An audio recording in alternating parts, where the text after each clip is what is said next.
에베네셀 여기까지 하나님이 도우셨도다. 하나님의 은혜 기억하며 하나님이 동행하시는 복된 삶을 통하여 하나님께는 영광, 이 땅 가운데 하늘의 풍성함을 드러내는 복된 삶을 살아가는 성도들 되길 주의 이름으로 축복합니다. 신앙인들이 주님의 뜻대로 살겠다는 것은 모두의 공통적인 소원일 것입니다. 주님의 뜻대로 살기 위해 기도도 열심히 하고 말씀대로 순종하기 위하여 자기 자신을 낮추고 사도 바울처럼 십자가 앞에서 자기를 쳐 복종시키는 일들이 많습니다. 성령께서 역사하셔서 성령의 열매가 내 안에서 성령께서 역사할 때마다 열매로 드러나지요. 사랑도, 희락도, 화평도, 오래 참음도, 자비도, 양성도, 충성도, 온유도, 절제도. 그럼에도 불구하고 때로는 우리 앞에 있는 고통들이, 우리가 기도하고 간구하는 소원들이 응답되지 아니하고 그 고통이 길어질 때에, 어두운 인생의 터널이 길어질 때에 더 열심히 기도해야 된다는 걸 알아서 기도도 하기도 하고요, 의연한 척 하기도 하면서 때로는 의식적으로라도 감사해야지 하며 감사도 하지만 그 마음 한구석에서는 이런 아픔의 기도가 터져 나오는 것은 어쩔 수 없지 않을까 싶습니다. 하나님, 왜 이렇게 고통 가운데 오래 두십니까? 언제까지 보고 두시렵니까? 내가 지나가야 될 이 어두운 터널의 끝은 언제이겠습니까? 내가 무엇을 어떻게 해야 합니까? 어찌 보면 이런 질문은 저나 여러분 우리들의 고백일 수 있지만 오늘 본문에 나오는 주인공 요셉의 고백이 아닐까 싶습니다. 믿고 따르던 형들에게 은 20개의 애굽의 종으로 팔려갑니다. 지금으로 말하면 인신매매를 당한 거예요.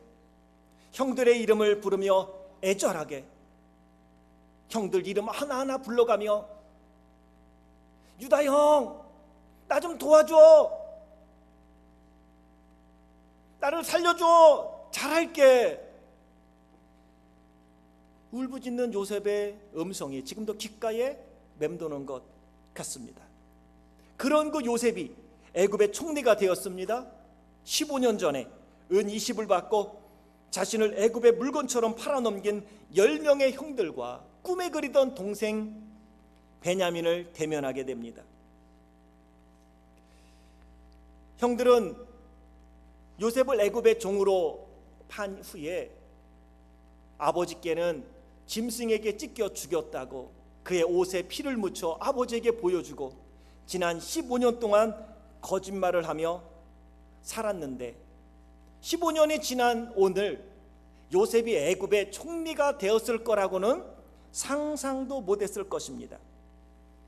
그 요셉이 오늘 본문에 형들의 정체를 알고 요셉이 스스로 마음을 정리할 시간을 갖습니다.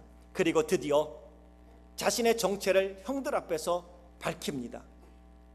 이 날을 기다려 왔는지도 모르겠습니다. 양식을 구하기에 머리를 조아리고 있는 형들의 얼굴을 보자, 그리고 자기가 요셉이라는 걸 밝히게 되어지면서 요셉은 한없는 눈물을 흘립니다. 큰 목소리로 자기의 감정을 억누르지 못하고 엉엉대고 우는데 그 소리가 얼마나 컸던지 밖에 있는 사람들에게 들렸고 결국은 애굽의 왕 바로의 귀에까지 지금 요셉이 대성통곡하고 있다는 소리가 들리게 됩니다.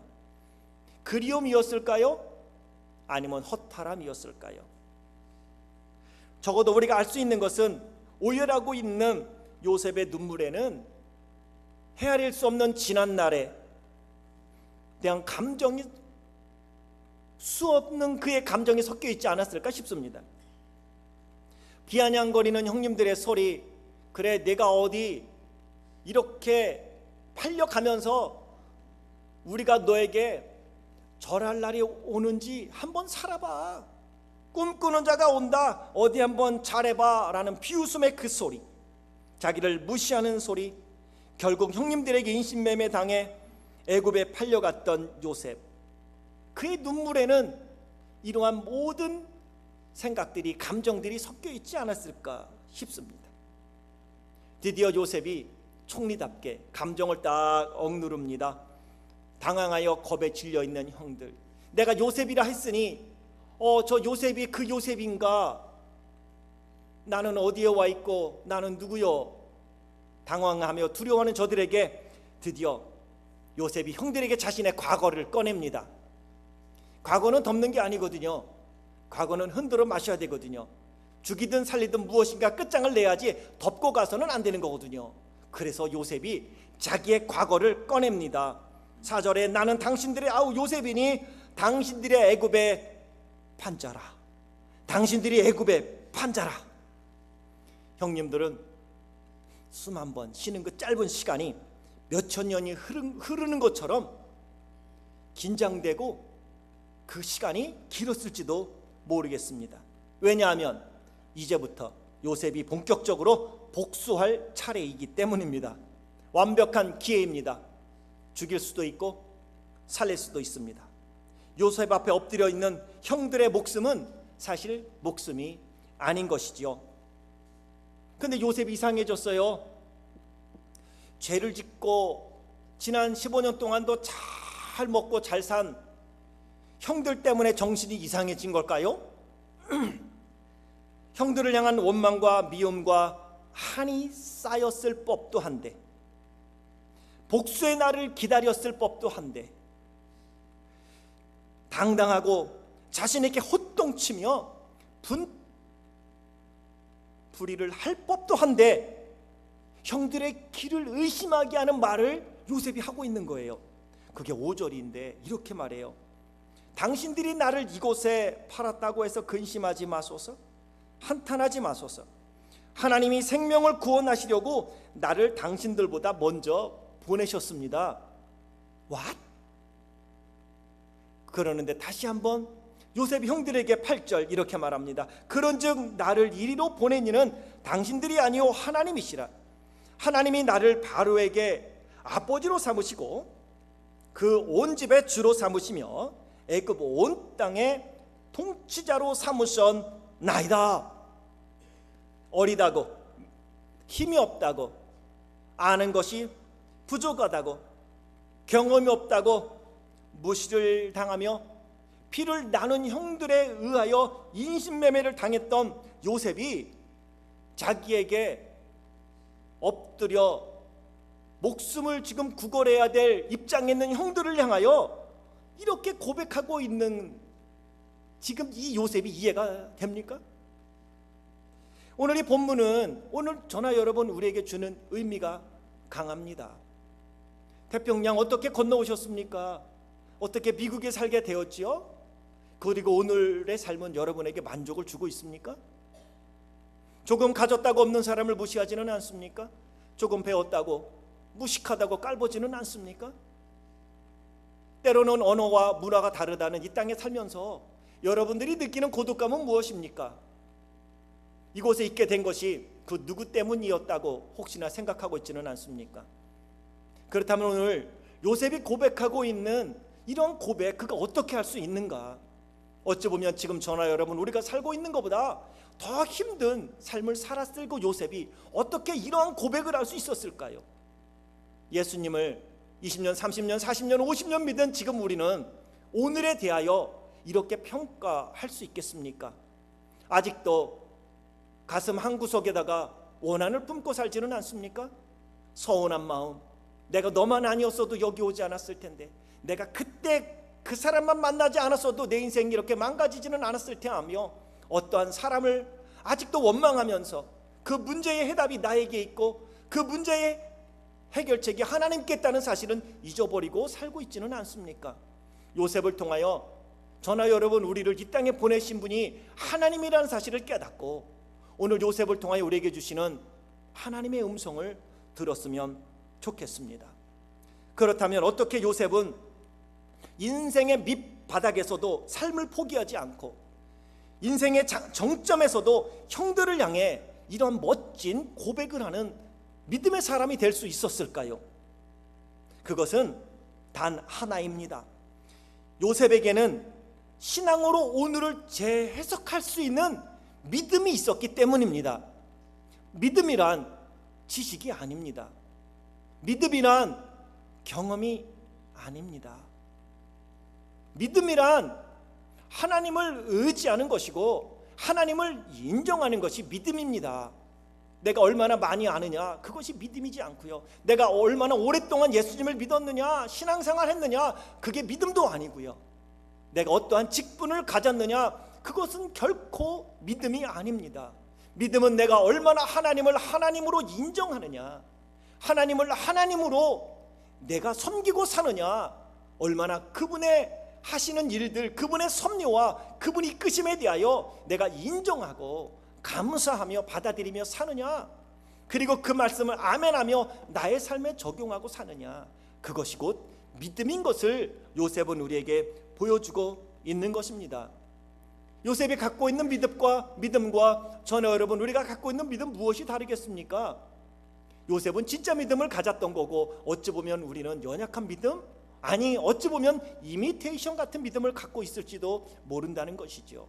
마치 야고보가 야고보서에 엘리야를 비유로 들면서 그가 기도한즉 하늘이 닫혀 비를 내리지 아니하고 그가 다시 기도한즉 3년 6개월 만에 하늘이 열려 비를 내렸다. 그것은 엘리야만의 문제가 아니라, 그건 엘리야만 할 수 있는 일이 아니라, 오늘 우리 모두가 간절하게 하나님 앞에 기도할 때에 하나님이 하늘 문을 닫으실 거고, 우리가 간절히 기도하면 하나님이 우리에게도 동일하게 하늘 문을 열어서 비를 내리시리라 믿는다. 그러게 오늘 우리는 기도의 사람이 되어야 한다고 야고보가 이야기하는 거예요. 믿음이 있는데 기도하지 않는 건 믿음이 없다라고 야고보는 단정 짓습니다. 너희가 믿음이 있다면 그 믿음을 나에게 보여라. 그 믿음을 무엇으로 보이겠습니까? 힘들 때 기도함으로 하나님의 도움을 구하는 겁니다. 나의 삶에 형통할 때에 감사함으로 하나님께 기도를 올리는 것입니다. 내 삶이 형통할 때에 오늘 나에게 형통함을 주신 분이 하나님이십니다 하며, 하나님 내가 무엇을 어떻게 해야 합니까? 라고 하나님의 뜻을 구하는 것, 그것이 믿음을 보이는 것이다 라고 야고보는 이야기하고 있는 걸 볼 수 있습니다. 요셉은 신앙으로 오늘을 재해석할 수 있는 믿음이 있었어요. 재해석이란 눈으로 보이는 대로 판단하고 눈으로 보이는 대로 말하는 것이 아니라 사건과 환경을 신앙의 눈으로 바라보고 그 안에서 하나님의 뜻을 발견하는 것, 그것을 재해석이라고 하는 것입니다. 고통 너머 뒤에 있는 하나님의 뜻, 축복 뒤에 넘어 있는 하나님의 뜻, 형통함 뒤에 넘어 있는 하나님의 뜻, 행복함 뒤에 넘어 있는 하나님의 뜻을 보는 것입니다. 그것이 오늘 믿음으로 오늘을 재해석하는 눈을 가진 믿음의 사람이라는 것입니다. 요셉은 하나님께서 보여주신 두 가지 꿈을 가슴에 품고 살았습니다. 형들의 곡식단이 둘러서고 자신의 곡식단을 향하여 절하는 꿈, 해와 달과 별들이 자신에게 절하는 꿈, 그 꿈은 하나님이 주신 것이라고 믿었고 언젠가는 그 하나님이 그 꿈을 이루어 주실 것이라고 믿었어요. 그러기에 모든 일을 하나님의 눈으로, 믿음의 눈으로, 신앙의 눈으로 해석하고 받아들이며 살았던 것입니다. 그렇지 않으면 요셉은 오늘의 요셉이 될 수 없었을 것입니다. 그러기에 요셉은 자신이 직면한 모든 문제에 집중하지 않았어요. 문제를 해결해 주실 하나님께 집중했던 것입니다. 요셉은 자기가 직면한 어려움에 올인하지 않았어요. 그 어려움을 통하여 하나님이 나에게 무엇을 주실지, 나와 함께하는 그 하나님을 그는 바라보았습니다. 오늘 저나 여러분, 우리의 눈은 어디로 향하고 있습니까? 우리가 직면하고 있는 어려운 일들, 오늘 내가 살아가는 삶의 즐거움과 만족과 형통함에 혹시 있지는 않습니까? 믿음의 눈이 그 모든 것을 뛰어넘어 역사하시고 합력하여 선을 이루실 하나님께로 다시 돌려질 수 있길 주의 이름으로 축원합니다. 신앙으로 오늘을 재해석할 수 있는 믿음이 있던 요셉은 언제나 이 모든 것이 언젠가는 꿈이 이루어지는 날 꼭 필요하기에 하나님이 허락해 주셨을 거야. 그러며 그는 보디발의 집에서도 충성을 다하였고 그의 아내의 유혹도 그는 물리칠 수 있었고 뿌리칠 수 있었던 것은 언젠간 이 모든 것들, 나를 오늘이 내 인생의 마지막의 모습이 아니라 내일 더 나은 모습으로 갈 텐데 내가 여기서 발목 잡히면 안 된다는 거예요. 그래서 그는 그 여인의 유혹도 뿌리쳤습니다. 결국은 성폭행 미수범으로 감옥에 갇히게 됩니다. 그래도 요셉은 감옥을 택합니다. 그리고 그 감옥에서도 이곳에 오게 하신 하나님의 뜻이 있겠지, 그곳에서 충성을 다했다고 말합니다. 성경은 곳곳에 하나님이 요셉과 함께 하시니, 하나님이 요셉과 함께 하시니 그가 형통한 자가 되었다라고 말씀하는데, 하나님이 저나 여러분 우리와 함께 하지 않아서 형통하지 않겠습니까? 단지 하나님이 요셉과만 함께 하셔서 요셉이 형통했겠습니까? 요셉은 형통케 하시는 하나님의 뜻, 그분을 바라보고 그분 앞에 자기를 드린 것입니다. 그리고 오늘을 그 믿음으로 받아들이면서 오늘 하나님이 나에게 이러한 것들을 주신 것은 그 무엇인가 뜻이 있기 때문이야 라고 받아들였기 때문에, 그 하나님과 동행했기 때문에 그 하나님으로부터 임한 축복이 그에게 열매로 나타난 것이 형통이라는 것입니다. 분명히 주님이 말씀하십니다. 내가 어디로 가든지 내가 너와 함께 하리라. 이 말씀을 들으면 우리는 아멘 아멘 합니다. 그런데 형통하지 못하는 건 지금 주님이 우리와 함께 하지 않기 때문일까요?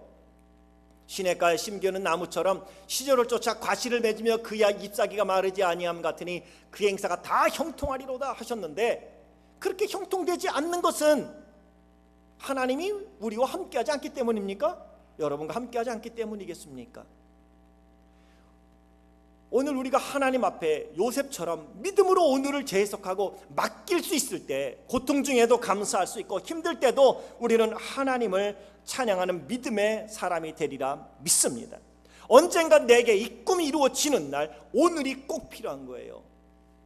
요셉이 보디발의 집에서, 애굽의 가장 밑 낮은 곳에서부터 시위대장의 집에서 그는 애굽을 읽는 눈을 갖게 되었습니다. 아, 애굽이란 나라는 이렇게 생겼구나.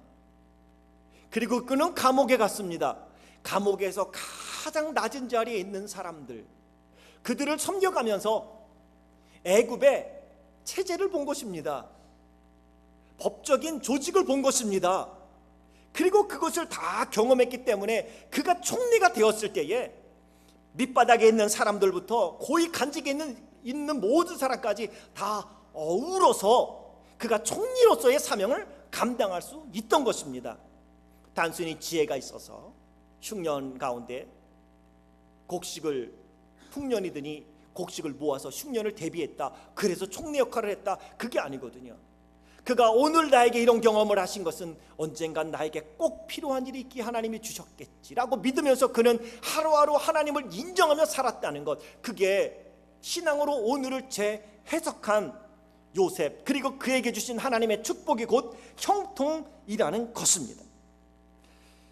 그러게 자신을 은 20에 팔아넘긴 형들이 밉고 원망스러웠겠지만 그 형들에게 집중하지 않고, 종이라는 신분에 집중하지 않고 자신과 함께하고 있는 하나님께 그는 집중할 수 있었던 것입니다. 그렇습니다. 어찌하여 요셉이라고 답답하지 않았겠습니까? 어찌하여 요셉이라고 화가 나지 않았겠습니까?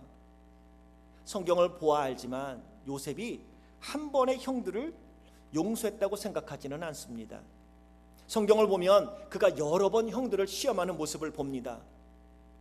그 시험하는 하나하나의 모습은 사실은 형들을 시험하는 것이 아니라 요셉은 자기 자신을 시험하고 있는 거예요. 용서는 해야 되겠는데 형들이 거짓말이라도 한번 시켰으면 좋겠는 거예요. 그런 마음 아니었을까요? 용서는 해야 된다는 것도 아는데 쉽게 용서가 안 되니 형들을 시험하는 거예요. 그런데 시험할 때마다 형들이 변해 있어요. 바뀌어 있어요. 그러면서 자기들의 과거를 후회하고 자기들이 과거에 잘못했다고, 내가 우리 동생이 하나 있었는데 그걸 팔아넘기고 우리가 이렇게 사는 게 사실 사는 게 아니요. 그때의 요셉은 변해 있는 형들의 모습을 보면서 용서할 마음이 열리기 시작한 거겠죠. 계속해서 자기들이 거짓말을 시켰고 아니라고 이야기했다면 요셉의 마음이 어떻을지 모르겠습니다. 과연 받아줄 수 있을까? 그냥 무작정 받아주진 않았고 더 많은 시험을 했을지도 모르고 형들은 더 많은 고생을 했을지도 모르겠습니다.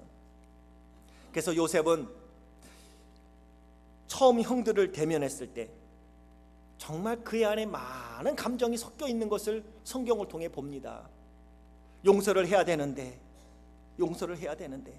그러면서 그는 시간을 갖습니다. 그리고 형들을 관찰하면서 자기의 마음을 정리합니다.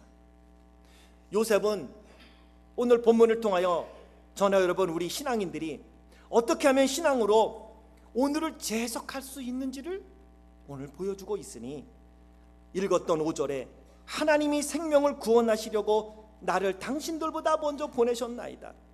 8절에서 다시 이렇게 고백해요. 하나님이 나를 이리로 보낸 이는 당신들이 아니요 하나님이시라. 하나님이 나를 바로에게 아버지를 삼으시고 하나님이 나로 그 온 집의 주로 삼으시고 하나님이 나로 애굽 온 땅의 통치자로 삼으셨나이다. 요셉이 신앙으로 오늘을 재해석할 수 있었던 건 하나님 때문이었습니다. 그래서 그가 용서하고 형들을 다 품을 수 있던 것의 중심에는 누가 있었냐면 하나님이 있었습니다. 하나님이 없으면 요셉의 오늘은 설명할 방법이 없습니다. 그가 어떻게 모든 것을 극복하고 멋진 사람이 되었는지 설명할 수 있는 방법은요, 하나님이 아니면 안 됩니다. 그것을 요셉이 고백하는 것입니다. 하나님 한 분이면 되는 줄 믿습니다. 오늘 요셉이 고백하는 겁니다.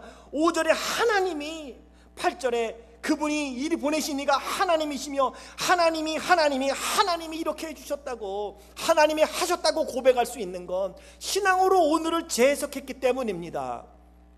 재해석하지 못하는 이유는 아직 오늘에 묶여있기 때문입니다. 재해석하지 못하는 것은 그 사람에게 묶여있기 때문입니다. 재해석하지 못하고 용서하지 못하는 것은 아직 그 사건에 묶여있기 때문입니다. 그런데 요셉 앞에는 하나님보다 큰 것이 없었어요. 모든 것들은 하나님 뒤에 있었어요. 사람이, 내 아픔이, 배신이, 사건이 하나님보다 크게 보이면 하나님이 안 보여요. 하나님이 안 보이면 그때부터 우리의 입술에는 불평이 생기고, 우리의 입술에는 불만이 생기고, 우리의 입술에는 부정적인 언어가 도사리는 거예요. 이런 것들을 통하여 하나님이 나에게 무엇을 깨닫게 하실까? 남에게만 도움을 주는 것이 아니라 오늘 내 눈으로, 내 귀로 듣고 보는 것들에 대하여 하나님의 뜻이 있으시다니까요. 요셉은 그것을 본 것입니다. 그래서 그 어떠한 어려움도 하나님 앞서지 못했어요. 형들도 언제나 하나님 뒤에 있어요. 하나님이 그 형들을 통하여 나에게 이러한 일을 이루셨다고. 15년 전에는 몰랐습니다. 15년 전에는 울부짖었습니다. 17살이 힘이 셌을 텐데 그럼에도 불구하고 꼼짝없이 팔려간 것 보면 형들이 제대로 억눌렀을 거예요. 꺾기를 했겠죠. 팍 꺾어서 잔소리 막 묶었겠지요. 그 형들을 향하여 부르짖는데 청소년인 요셉이 얼마나 그 마음에 한이 쌓였겠냐고요. 어떤 이들은 지금 연세가 지극하심에도 불구하고 청소년적 시절을 기억하고 있는 사람들이 있어요. 15년 전 일을 지금도 기억하고 있는 사람이 있어요. 나는 결코 잊을 수 없지 하면서, 그러면 계속 그렇게 사는 거예요.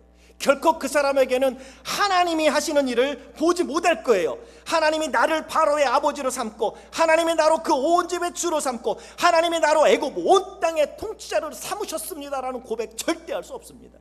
왜? 내가 미워하고 내가 마음에 품고 있는 아픔이 하나님보다 앞섰기 때문이에요. 너희는 먼저 그의 나라와 그의 의를 구하라고 말씀하세요. 그러면 이 모든 것은 하나님이 너희에게 주시리라. 모든 것들은 하나님 뒤에 있어야 합니다. 나의 자랑도 하나님 뒤에 있어야 하고, 나의 아픔도 하나님 뒤에 있어야 되고, 내 고통도 하나님 뒤에 있어야 합니다. 그 모든 것들을 합력하여 선을 이루실 분이 하나님이시기 때문입니다. 이 모든 고통에서 우리를 자유롭게 하시리가 하나님이시기 때문입니다. 그리고 하나님은 저나 여러분 우리를 구원하기 위하여 독생자 예수 그리스도를 이 땅에 보내셨기 때문에 자기의 독생자까지 보내신 그 예수님을, 보내신 그 하나님을 기억하고 하나님을 앞세울 때에 우리의 삶에는 하나님이 주시는 놀라운 축복이 넘쳐나게 되리라 믿습니다. 그래서 우리 모두는 딸 바보가 아니라 하나님 바보가 되어야 돼요. 옆에 있는 분에게 한번 인사합시다. 하나님 바보로 삽시다.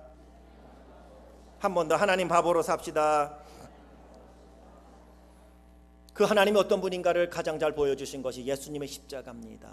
예수님이 참으신 고난을 참으시고 인내를 배우고 그분의 사랑을 배우는 겁니다. 그래서 우리는 예수님 바보로 살아야 합니다. 옆에 있는 분에게 한번 인사합시다. 예수님 바보로 삽시다. 예. 하나님의 영이시고 예수 그리스도의 영이신 성령님이 우리 안에서 내주하시며 영원히 떠나지 않겠다고 말씀하세요. 그래서 우리는 성령님 바보로 살아야 합니다. 한번 인사합니다. 성령님 바보로 삽시다. 성부, 성자, 성령 하나님은 한 분이신데 그분이 각각 우리에게 다른 모양으로 찾아와 오늘 우리와 동행하시는 하나님이시니 그 하나님 바보로 살 때에, 그 예수님 바보로 살 때에, 그 성령님 바보로 살 때에 우리 삶의 요셉처럼 재해석의 능력이 생길 것이고 그 믿음으로 말미암아 해석하고 믿음으로 받아들이고 살아가니 하나님이 하셨습니다. 하나님이 생명을 구원하시려고 저나 여러분 우리를 미국 땅에 보내신 거예요. 하나님이 이리로 보내신 거라고요. 나를 이리로 보낸 이는 당신들이 아니요 하나님이라고요. 저나 여러분 우리를 이곳으로 보내신 이는 한국의 나쁜 경제가 아니었다니까요. 한국에서의 실패가 아니었다니까요. 나를 이곳에 보낸 이는 나를 더 복되게 멋있게 하나님의 뜻을 이루기 위하여 이곳에 보내시는 하나님이신 줄 믿습니다. 그 하나님이 크게 보일 때에 오늘 우리의 삶에 감사가 있어요. 그리고 하나님을 받아들일 때에 그분이 함께 하시는 동행의 축복이 형통으로 나타나게 되는 줄 믿습니다. 신앙으로 오늘을 재해석하며 살아가는 몇몇 성도님들이 있어서 소개를 한번 하려고 합니다. 빙점이라는 소설로 우리에게 잘 알려진 그 작가입니다. 일본의 여류 소설가 미우라 아야코 여사입니다. 그분은 일본에서는 보기 참 드문 독실한 크리스찬입니다. 그녀가 처음부터 독실한 크리스천이 된 것이 아니라 미우라 아야코 여사가 20대 나이에 결핵과 척추 키리에스라는 질병에 걸립니다. 척추 변형이 되는 질병입니다. 염증도 생기고 그 고통이 이루 말할 수가 없었다고 합니다. 지독한 질병에 걸렸을 때 병석에서 남다른 고통을 겪으면서 그가 성경을 접하게 되었고 그러면서 살아계신 하나님을 만나게 되었습니다. 그 여인의 고통 가운데 있으면서 하나님을 만나고 한두 번 기도했겠습니까?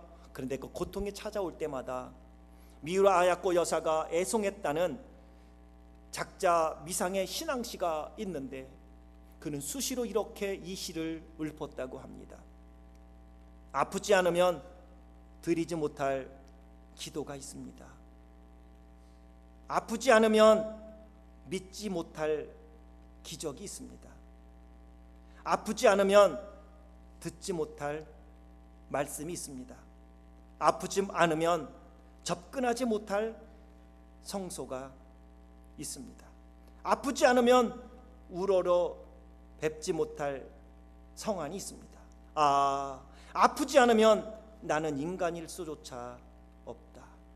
그 아픔 때문에 기도하게 되었고 그 아픔 때문에 주의 말씀을 듣게 되었고 그 아픔 때문에 접근하지 못할 주의 성소 앞에 나가게 되었고 그 아픔 때문에 거룩한 눈이 열리게 되었다고. 그래서 이 아픔 때문에 나는 인간이 되었다고. 오늘 이곳에 있게 하신 하나님께 그는 감사의 시를 드리게 되었다는 것이죠. 시편 119편 71절에 시편에 있는 기자는 이렇게 고백합니다. 고난당한 것이 내게 유익이라. 이로 말미암아 내가 주의 율례를 배우게 되었나이다. 고난 좋아하는 사람 없어요. 하지만 고난을 보면서 신앙으로 재해석할 수 있어야 합니다.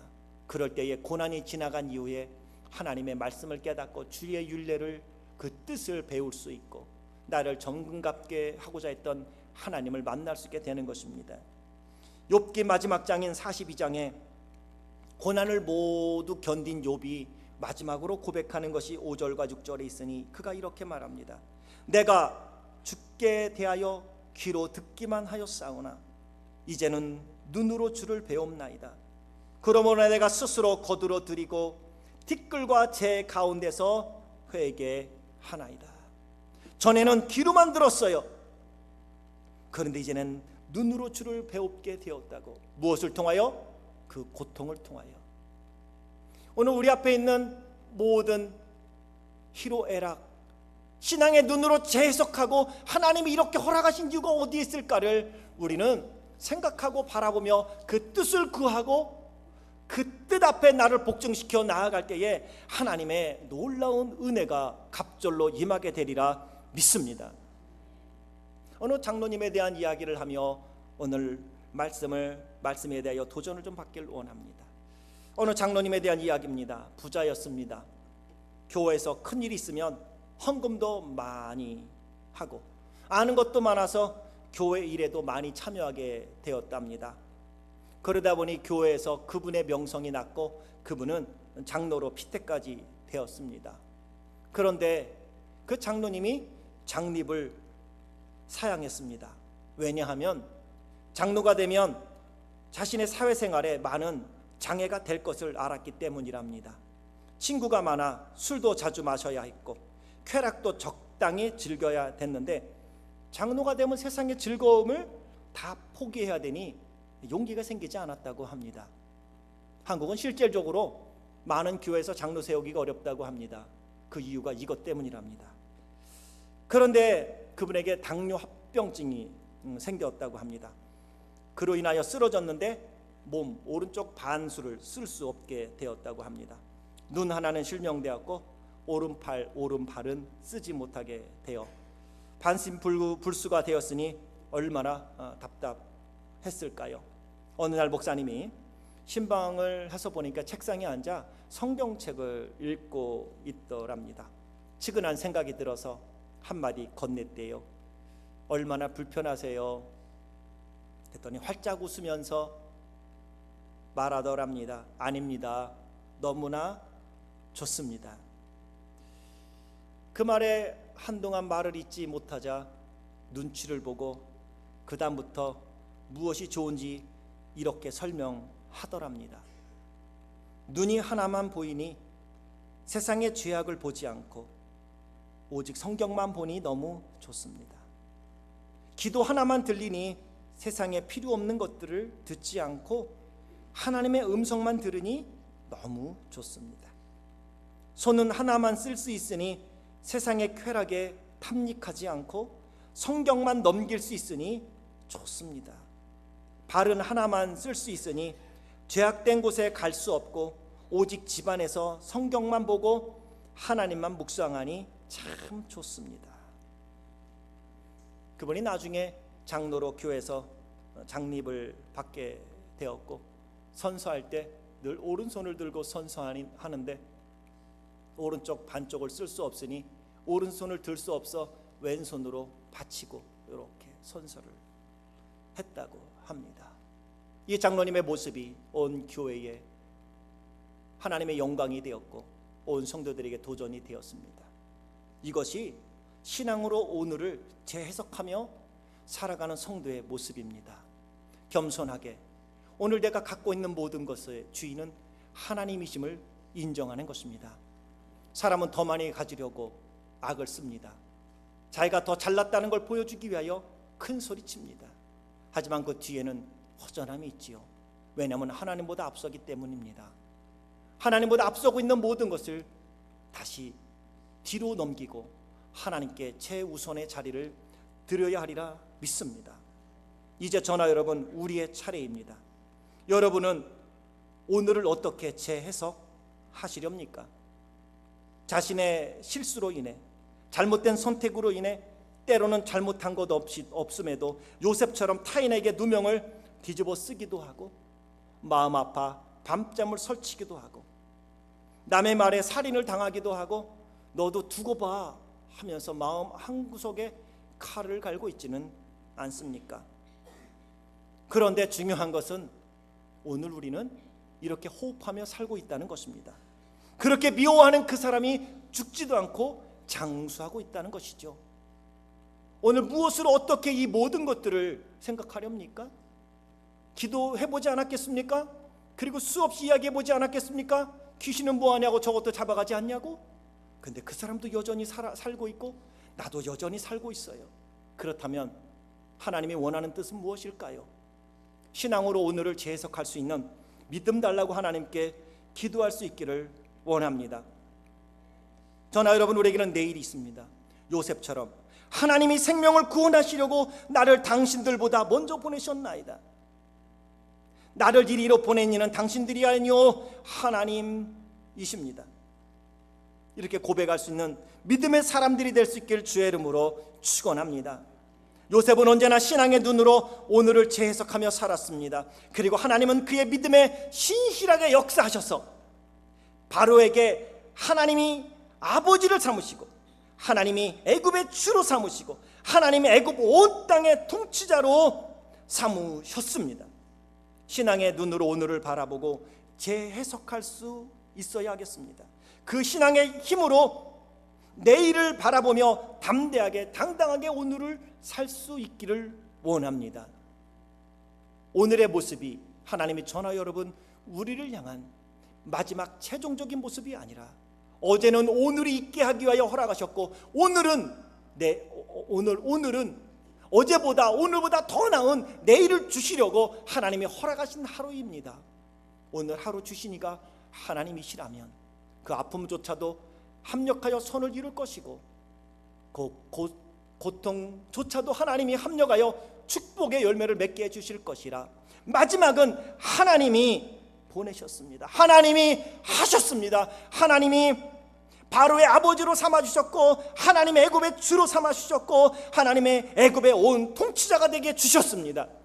요셉처럼 신앙으로 오늘을 재해석하는 믿음 있는 성도들만이 고백할 수 있는 이 고백이 저나 여러분 우리 모든 성도님들의 고백이요 마지막 승리의 창가가 될 수 있길 주의 이름으로 축원합니다. 기도하겠습니다.